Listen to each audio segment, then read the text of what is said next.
Hello po sa inyong lahat mga ka-crypto. Ako po si Pinoy Crypto Trader at sa video na ito ay atin pong pag-uusapan ang tungkol sa balitang ito kung saan ang sabi po ni Sam Bankman-Fried or SBF ay sinabi niya na ginamit daw po niya ang kita or profits ni Alameda Research para bumili ng Solana token sa presyong 0.20 or 20 cents. Kaya yan po yung bagong inilabas na pahayag ni Ginoong SBF. Yan, sa kanyang kasalukuyang kinakaharap na kaso ngayon. At ayan, para sa mga tumututok dyan sa kanyang kaso ay ayan po ang panibagong inilabas niya na kanyang pahayag kung saan po daw niya ginamit yung profit, yung inilabas na kita ng Alameda Research.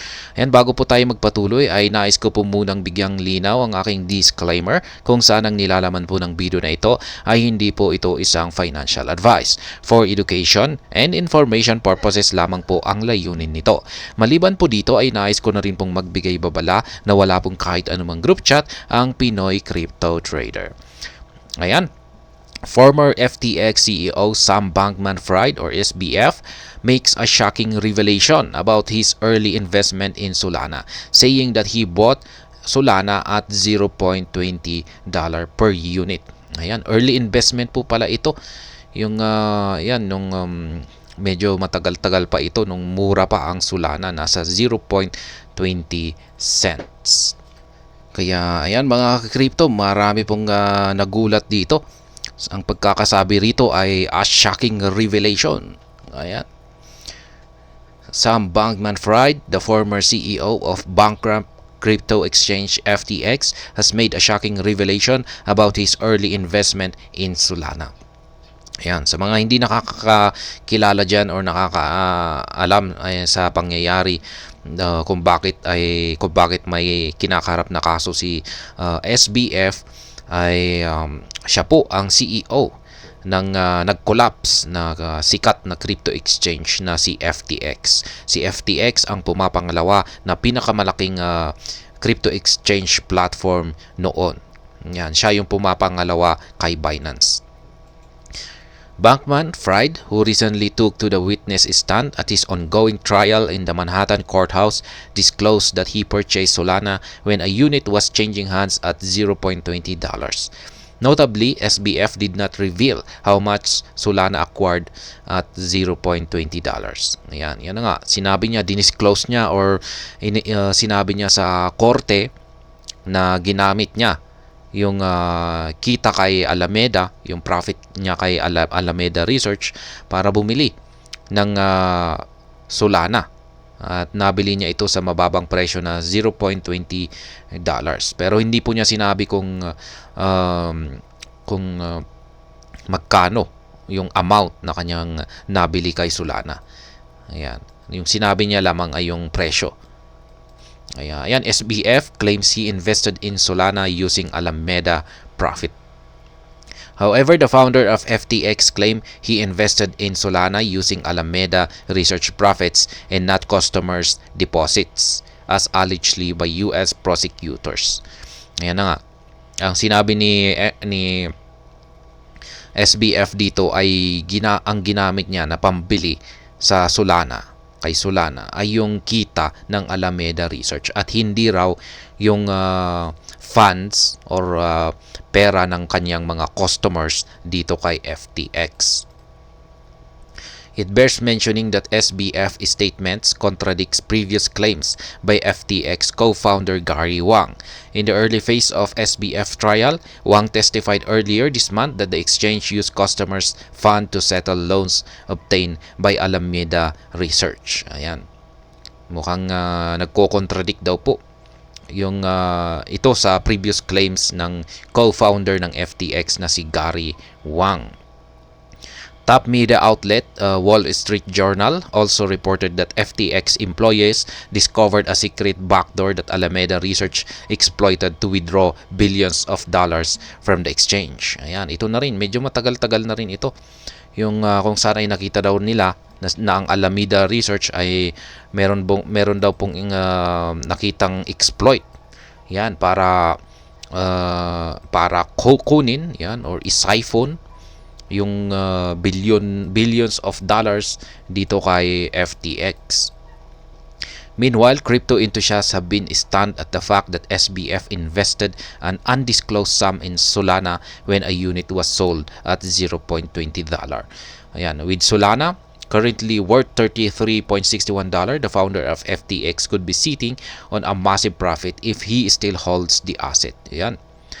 Kung nakabili nga, kung totoong nakabili si SBF ng maraming Solana nung nagkakahalaga ito ng $0.20, ay sobrang laki na po ng kanyang kita ngayon.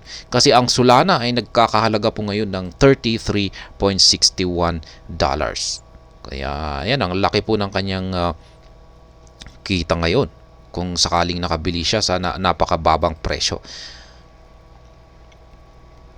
Ayan, Solana's massive growth. Since its launch in 2020, Solana has recorded tremendous growth in terms of adoption and utility. Notably, venture capitalists including Andreessen Horowitz, Alameda Research, and Polychain Capital have invested in Solana. Ayan, ang lalaking mga financial institutions ang nag-invest dito kay Solana. Kaya pala ganito katindi yung kanyang paglago. On November 6, 2021, a unit of Solana spiked to an all-time high of $259.96. According to CoinGecko data, however, the price of Solana took a major hit following the collapse of the FTX crypto exchange.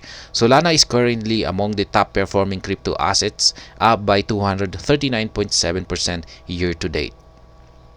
Ayan, naapektuhan daw po ang Solana nung nag-collapse ang FTX crypto exchange. Interestingly, prominent investment management firm Van Eck recently gave a bullish forecast regarding Solana.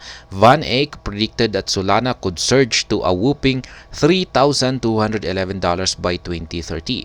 Furthermore, the asset manager also indicated $10 as its bear case prediction for Solana in 2030. Ayan, yan naman po yung na-content na po natin ito, prediction ni Van Eck na dalawa po ang pwedeng patutunguhan ni Solana pagsapit ng taong 2030. Kung aakyat ito ay posible raw po itong umakyat ng hanggang $3,211. Pero kung pag bumagsak daw po ito ay posibleng babagsak daw ito hanggang $10. Ayan, Deaton raises questions about Solana. In other news, Attorney John Deaton raised questions about the technical capabilities of Solana, asking the crypto community whether they still refer to the blockchain as ETH killer. Ayan, yung gustong tanungin ni Attorney John Deaton dito. Kung nananatili nga bang ang blockchain ni Solana ay tinatawag nilang ETH killer. Ayan, yung parang ETH killer, ito raw yung parang tatapos yan sa blockchain ni Ethereum kasi rival po niya. Parang yan po yung talagang binabalak ni Solana, yung parang i-overthrow niya or palitan niya ang Ethereum. Yan, what are people's honest thoughts about Solana today? I know Caroline Ellison called it the VC's blockchain during the SBF trial, and I know SBF FTX was a huge proponent before the collapse. I also know Van Eck recently said by 2030 it will be between $10 and $3K. Ayan. It is worth mentioning that several crypto enthusiasts have been referring to Solana as Ethereum killer due to its ability to process transactions faster at relatively lower fees. Ayan. May ilang mga crypto enthusiasts ang nagsasabi na Ethereum killer si Solana dahil sa meron po itong kakayahan na magproseso ng mas mabilis at mas mababa na transaction fee kumpara kay Ethereum.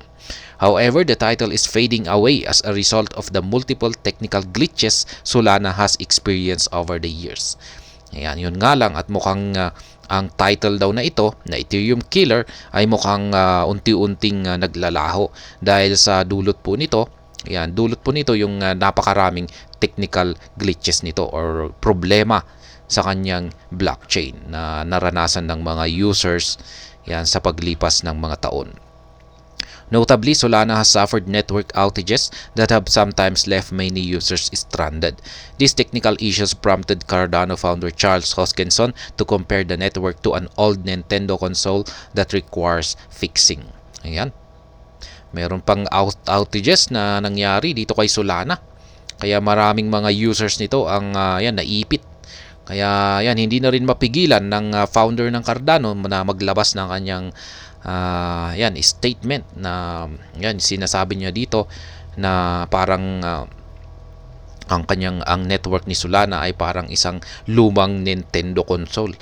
Ayan, na kailangan na ayusin. Ayan, ang tindi po ng banat ni Charles Hoskinson dito. Kaya ayan, yan po ang kasalukuyan na nangyayari ngayon dito sa kinakaharap na kaso ni SBF. Sabi po niya ay kinuha po niya yung profits, yan yung pinambili po na, yung kanyang pinambili ng kanyang Solana. Yan ay kinuha po niya ito sa profit ng Alameda Research.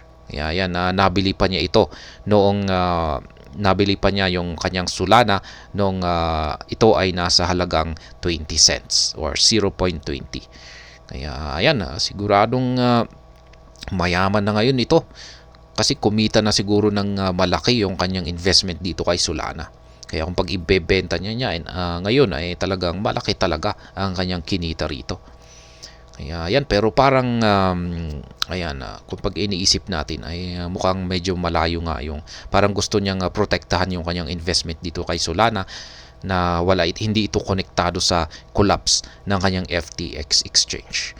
At ayan, hanggang dito na lamang po tayo sa video na ito. Sana po ay inyong nagustuhan ang aking paliwanag dito. Kung inyo po itong nagustuhan ay pakiclick lamang po ang like button nito. Para naman po sa mga bago lamang dito, kayo po ay aking inaanyayahan para mag-subscribe. Pakiclick na rin po ang bell icon nito dahil ito po ang siyang magsisilbing notification nito sa mga bago kong videos na akin pong ina-upload sa aking YouTube channel na ito. Marami pong salamat sa panunood. Ingat po tayo lagi at God bless po sa ating lahat.